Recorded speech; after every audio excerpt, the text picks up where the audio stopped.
Ja, det viktigaste för en som jobbar faktiskt med hantverk och mathantverk är att man står 100% för sina saker. Man måste brinna för dem och man måste tänka det från början till slut.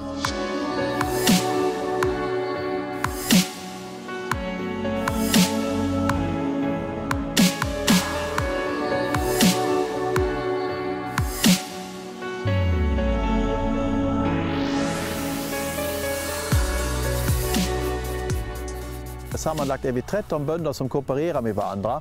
Och då har vi alltså från fläskkött, det finaste oxkött från Krafgårda, det finaste lammkött, kalkon, viltkött har vi i erbjudande.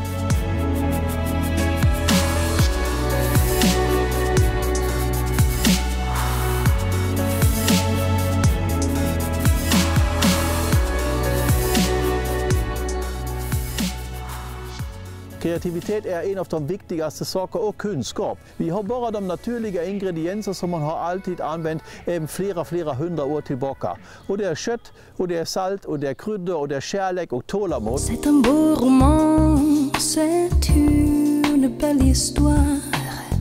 C'est une romance d'aujourd'hui. Il rentrait chez lui, là-haut vers le brouillard. Elle descendait dans le midi, ils se sont trouvés.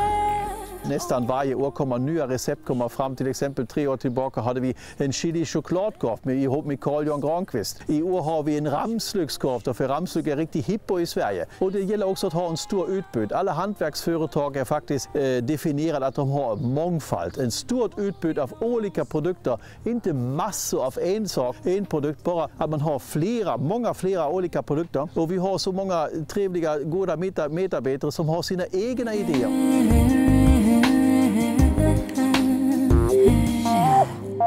Ils se sont cachés dans un grand champ de blé, se laissant porter par les... Och för att vara ännu närmare sina kunder och deras behov har vi startat 11 år tillbaka en butik i stan. Och det är faktiskt Gudagot i Halmstad. Fina charkuterier som vi har tillverkat på landet direkt till stadens kunder.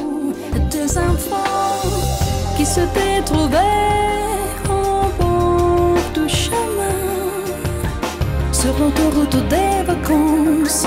C'était sans doute un jour de chance qui cueillirent le ciel au creux de leurs mains. Comme on cueille la providence, refusant de penser au lendemain.